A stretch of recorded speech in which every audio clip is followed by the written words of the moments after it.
I'm Tim Laird with another tasty edition of Secrets of Bluegrass Chefs. This time, the head chef from Keeneland is with us in Kitchen Studio. And wait until you see what he's about to do. Watch as he turns a salad into a martini. Or is that a martini into a salad? You'll get the secrets to making this incredible seared tuna dish at home. Plus, I'll show you my secrets to the latest cocktail out of the libation lab, the Berry Muddler. Right now on Secrets of Bluegrass Chefs.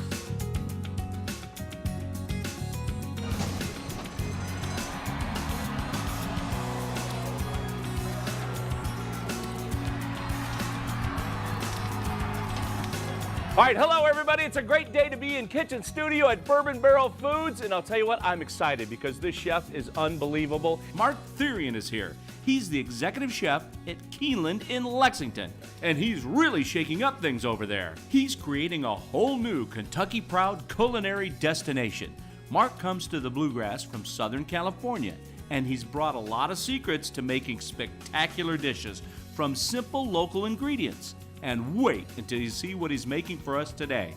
How about a smoked salad martini? You'll see the secrets to doing this yourself at home. Plus, seared tuna turns into absolute heaven. Wait until you see this. So please give a big welcome to Marc Therrien. Tim, Hello, chef. How are you, man? doing great, doing great. Good to see you. What a great audience, huh? What do you think? Look at this These great guys, audience. You know, we all know Keeneland from a beautiful racetrack and everything else, but you're actually kind of changing the way we think about Keeneland now because you're bringing such a great culinary aspect into it, so you can see a great race, but also have some good food. And then, what a lot of people don't know is you've got great facilities for business meetings, weddings, other programs. A beautiful mansion over there. That is gorgeous you have. So. Yeah, so we're not doing the race meets. We do special events, all from weddings to corporate parties to team building events and things like that. We have many venues on the property to choose from. We can accommodate anywhere from 50 to 1,000 people. And, there you go. In my next party of 1,000, I know where to go right there. That'll be great. Anyway, chef, what are we going to start out cooking today? Well, today is a salad martini. I know salad martinis have been done, but this is a new twist on it. So we're going to lightly smoke it. I love that. So we're going to take a salad and turn it into a martini. Where do we start, chef? All right, so I want to get the lettuce smoking right now. So I've got our lettuce. It's got a little bit of frisee, a little green leaf lettuce, red leaf lettuce. And so that's what we're going to use today. I did a little rough chop on it so it'll fit in that glass. So in this contraption, now this is a smoking gun which you can get online for about 120 bucks. It's pretty cool. It's meant to just give your product a hint of smoke, not for deep smoking. That's what you're going to use your smokers for. But if you want to add smoke like a smoked tomato to make a smoked tomato salad, that's what you would use. So we're going to demonstrate this today. And what's also cool about that, you can put anything you want in that. So if you want to put chive flowers, dried chive flowers in there, lavender to wood chips, to anything you want to do. I've put tea in that and did a tea smoked eggs or things like that. So, but today we're going to smoke lettuce. So this contraption I had laying around, you can do this at home with a pan with some plastic wrap and just put the hose in there and seal it. You don't need to have this thing. This is one of our new stations in our program for special events. So this would actually be a live station and we would hand you a martini cocktail at the end of it. So I got a little sieve so the smoke can go through. I'm going to put my lettuce in here. Wow. I got a little salt block in there just to elevate it. That's just for color, just for show. All right, so we're going to put our hose in there. This, I have a hickory chips in this one. Like I said, you could use anything else you want in there and anything you want. Change it up. Yeah, whatever your imagination Hickory's a nice is. flavor. So why I use this glass bottle, so the guests can see the smoke coming through, and it just makes a nice visual. It's pretty cool. So you want to get a good smoke on that. You want the lettuce to really pick up the smoke. Lettuce is a great vehicle for the smoke. It's surprising how much it'll pick it up. And who said there's no smoking in restaurants anymore? Look at this. So that's about as far as I want to go with it. So now while that's smoking, we're going to make our vinaigrette. Now this is, coming from California, a lot of healthy cooking. I believe in healthy cooking. I think your body has an innate sense of healing itself if you give it the right fuel. So we're going to do a honey-based dressing. So a lot of Kentucky Proud products here, Kentucky Proud honey. So I start with that. So we just put it in a bowl. Just a good amount. You don't have to measure this. Just kind of. The good thing about That's what I like about this type of cooking. Just throw it in there. Not being a pastry chef, you can just wing it. So, you know, fresh grapefruit juice, we squeezed it. I'm going to put just a little bit. That's your acid for the dressing. Just a little bit. So you got your sweet, you got your acid. Yep. And then I got so I don't want to waste any of the product I have, so I zested that grapefruit first. Oh. And then so there's a lot of flavor in that. Make sure if you zest it or cut it with a peeler, take that white pith off because it's bitter. So you don't want this to be bitter. So I got a little bit of minced up onion, just a little bit, because there's going to be onion in the salad. I've got fresh ginger that we peeled and just did a little brunoise cut, which is a very tiny cut, just a little bit. A little grain mustard, just because I like the flavor, but you can use Dijon. And there. So I'm going to take that. I'm just going to give it a little whisk. And that mustard will help emulsify everything It will. together too. It will. And then at the very end, I'm going to put a little bit of grapeseed oil. And just a touch. That's all you're really going to need. And that's interesting, grapeseed oil. Now you could use olive oil if you want, or When I make vinaigrettes, I tend not to use extra virgin olive oil because it can be overworked. You want to use an extra virgin olive oil just to kind of flavor or at the last second. oh yeah, like you drizzled some over fresh Kentucky tomatoes. I know, just a little bit, just to give them a little It's a zest. finishing oil is what Yeah. it is. If you want to cook with it or you want to emulsify it, use a canola olive oil blend. It's a little more stable and it won't turn bitter on you. That's a good secret. So I'm just going to put this in this jar for now for the next step. And that's it. All right, so now we're going to come back over here. It's smoked. It is. Has the fire So department arrived yet? it's I hear some sirens in the background. It's a cold smoke, so you're not going to damage the lettuce. All right, so next step is I'm going to take this, put it in the bowl. I have a bigger bowl because I need to mix this. Yeah, so it's not going all over not the going kitchen. over the That's my place. problem. I use a small bowl. I start mixing the salad. It's all over the kitchen all over the table, the and floor. So I'm going to shake it up, just a little bit dressing, just to start it. I don't want to oversaturate this lettuce. I don't want to eat. What I'm looking for is the flavor succession going across your palate. So if you overdo it, all you're going to taste is dressing. So I just want it. I want those flavors to come across, but not too much. So I got a good mix on it. This is where I'm going to hit it with a little bit of a clean salt. Well, I use kosher salt. I think it's nice and flaked and it's good clean flavor.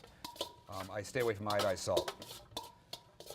So it's a little bit of seasoning there. A little fennel pollen, I think, goes a long way. What a flavor burst this really gives. Can you find that? Yeah, you can get it online. You can get anything online. I guess you're right.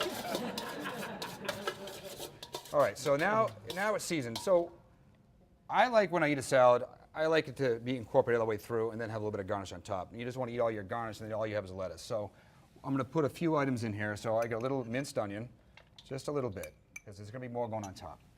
I'll be a little diced cucumber. Looks like a red onion, is that? That's a red onion, yes. And all the stuff I got at the grocery store. So little heirloom tomato. It is tomato season and another Kentucky Proud product. The tomatoes are off the chain right now. That's California speak. That's right. Cheese, any kind of cheese you want. This one here is an aged goat, and it's called Midnight Moon from Cypress Grove. But you can use a pecorino, anything that you want. I mean, what's cool about this salad is whatever flavor profile you're looking for, you can do. It's what you like. So we're going to build it up. And I like this presentation too. It's a little different. Again, you know? like we talked about, it's a martini style cocktail. It's you know, sometimes I don't want to invest in a full salad. I want a little bite. And for what this is, it's a little salad martini. So now we've got this. Now we're going to do a little final touch on the top. So now I'm going to add a little more garnish just to give it that visual and flavor. So I break up the cheese a little bit. I'll put all the cheese on first. So I'll do one at a time. And this is a fantastic, refreshing, and healthy dish. It's good for you. So the lobster, you know, is the garnish on the top. Nice garnish. And then very colorful too. And of course the texture, that's the other thing you're looking at. You talk about the crunch and the flavor and everything else. So now I'm going to hit it with just a little bit more dressing, just to go over that lobster, marinate it up a little bit. Wow. And if you're having a party at home, a very cool, easy thing to do if you plan it. So that's great. how you. Absolutely fabulous, Chef. I That mean- looks fantastic. I'll tell you what, stay with us because I'm going to show you a cocktail I want to make for you, Chef. It's called the Berry Muddler. I'm down with that. And of course, Chef is going to show us some wonderful dish with seared tuna. Is that Yep. what it is? So stay with us for more secrets of Bluegrass Chefs.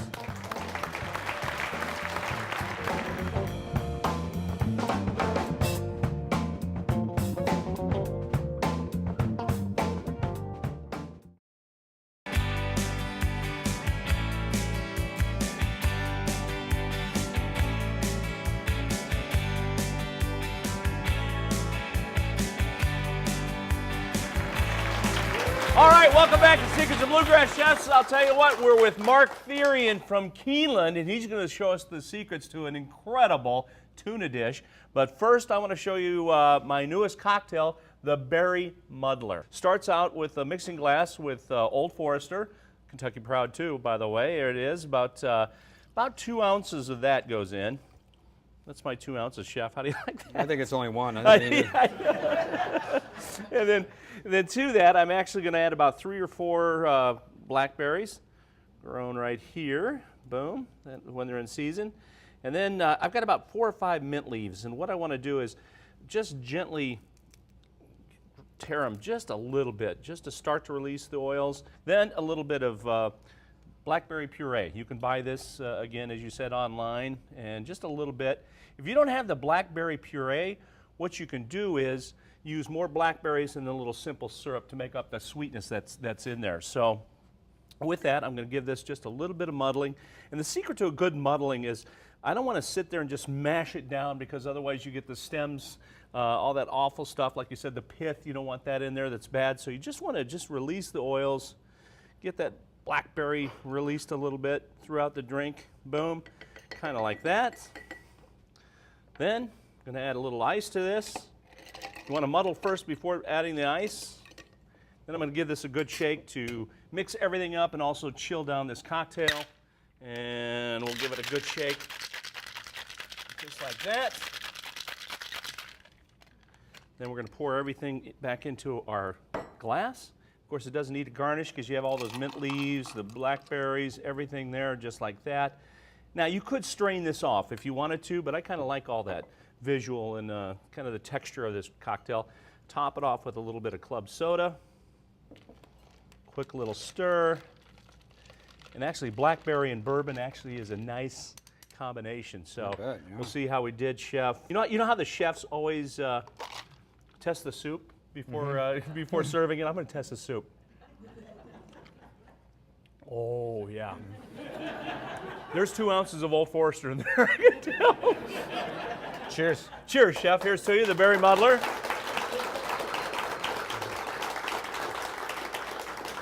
That's pretty good.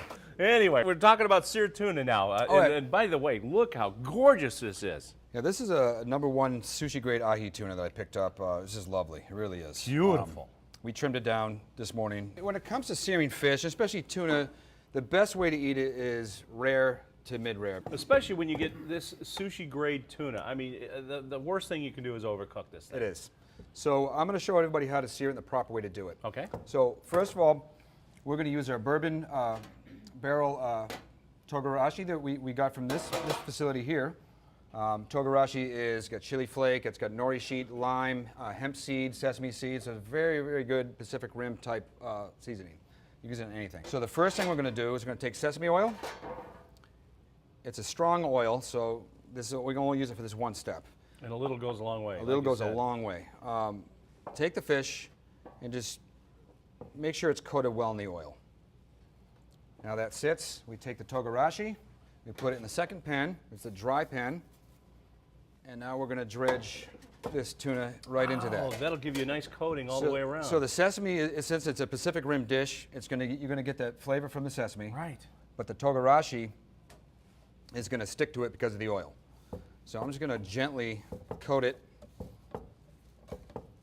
Put a little bit on there. Coat it all the way around. All the way around. And very liberal, too. I mean, that's one thing about it, because I know a lot of it will cook off if you're grilling or putting it in the pan. Some of it will shake off, and that's what you're looking for right there. Beautiful. Isn't that Wow. gorgeous? It is. A little bit of oil. This is a grapeseed oil again. I just love grapeseed oil. And it has a high smoke point, too. So It does. So it'll last a little bit. It's cheaper than extra virgin. So what you're looking for in searing, the biggest mistake people make when they sear fish is the pan's not hot enough. The pan has to be hot. So how do you tell if your pan's hot enough? You want to see the oil ripple across and lightly smoke. You don't want to see a ton of smoke, but you want to see it lightly start to smoke. So you see little wisps here and there? I do. And you start to see the oil ripple across. It's better if I've got it on the flame. But and that's important too, because if it's not hot enough, when you put the tuna in there, it's just going to what's going to happen? It's going to stick and it's going to steam. And it's not going to really get that nice crust you want, or caramelization. It's starting to pop a little bit. Now, another little trick you can do to see if your pan is hot, just grab an onion or something, like a little piece, and throw it in there. If it starts to sizzle, see, you know you're getting there. It's sizzling. All right, so at this point, we're going to put the fish in. Put it gently in. You don't want it to splash. There's nothing worse than an oil burn. Well, a sugar burn is probably worse, but sounds like you've experienced that, Chef. a few times. So we're going to put it in. Now, another mistake a lot of folks make when they do this is they move the fish around. So once it goes in the pan, leave it. Once it goes in, let it sit. While this is searing, stay with us because more Secrets of Bluegrass Chefs coming up with Chef Marc Therrien from Keeneland. We'll see you shortly.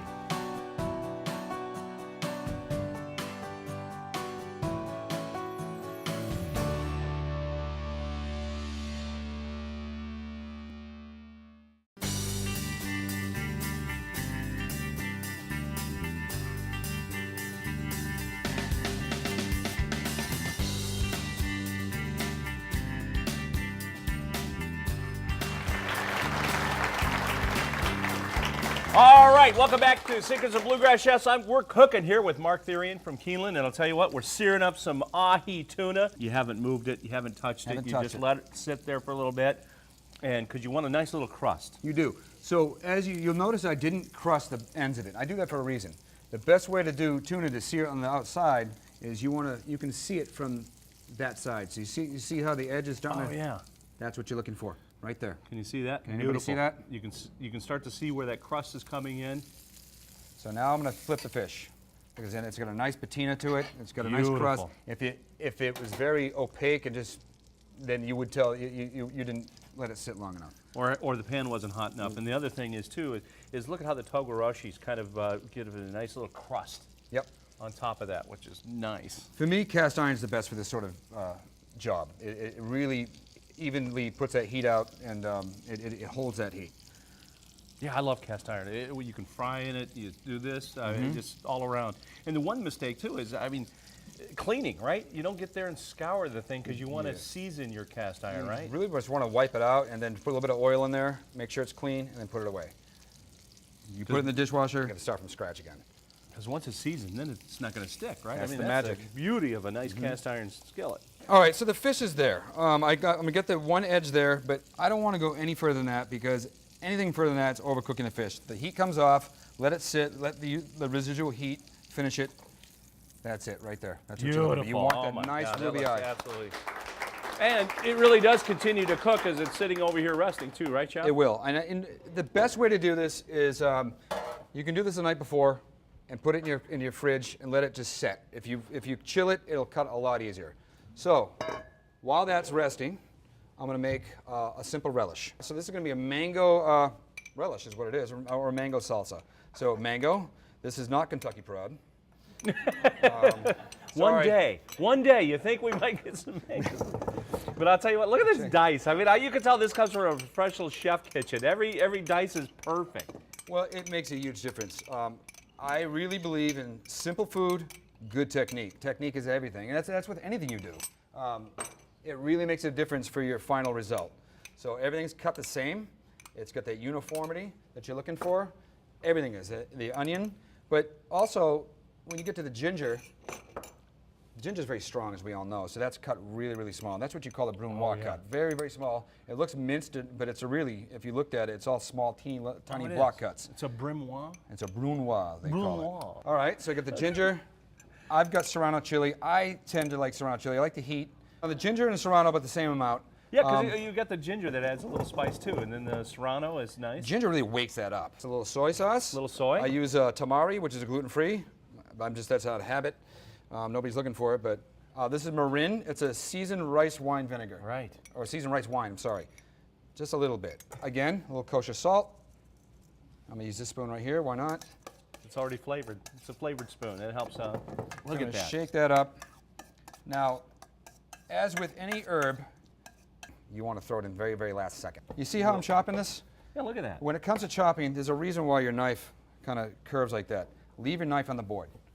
I also hold my knife like that. It becomes an extension of my hand, so you'll never cut yourself. I also keep my finger as the guide. And this is an important thing. A lot of people don't know how to cut, and they just cut themselves all the time. There's no need. I haven't cut myself in 20 years. Chef. That'll be the time I do it.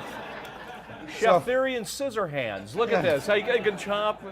Learn your knife skills. And Knife skills. the best way to learn a knife skill is to cut an apple. Cut an apple in different ways at home. Really? And yeah, what's an apple cost, you know? And you can sit there and do, you know, matchstick cut, you know, small dice, and then you can eat the apple at the end. Oh, cool. All right. So the salsa's ready to go. Let's see if this cuts. So Again, the secret to this one is if we had time, this would be in the refrigerator overnight, and then you can pull it back out, and it'll cut very nicely. But now, this is going to be the challenge. Here we go. here we go. So I want small cuts, so I think it's going to cut just fine. Nice thin slices. Wow. See how ruby that is? Oh, it's starting That to chip. is See how it starts absolutely- to break up a little bit on the top? That's because it's warm. But if it was cold, it wouldn't do that. You get a nice, and especially when you're slicing it that thin. Oh, look at him shanking it. That's all right. That's what we call it when you're ruined it, you're shanking it. All right, so what we want to shingle it down. And, you know, I mean, that's good enough for I don't want to shred this anymore. All right, so we're going to take some of this relish here, and we're going to go right down the center with it. I mean, you can present it any way you want, but what you're looking for is all these different flavors, the ginger, the mango, the togarashi, the tuna, Our pepper. and the serrano chili will The wake it up. serrano's in there. So this is a little wasabi. So I take sour cream, Okay. wasabi powder, lime juice, and a touch of soy. That's it. You put it in a bowl, nice. and that's it. So it's going to wake this up a little bit, you know, just a little bit. You know, you don't need a lot. you don't need to get crazy with it. And then cilantro at the end. So you know, you can put a little cilantro sprig on that, and then call it a day. I mean, That is absolutely that's a nice beautiful, little Chef. Wow! That'll do it for this edition of Secrets of Bluegrass Chefs. I'm Tim Laird for Kevin Harden, and we'll see you next time. Unbelievable. Nice Nice job, Chef.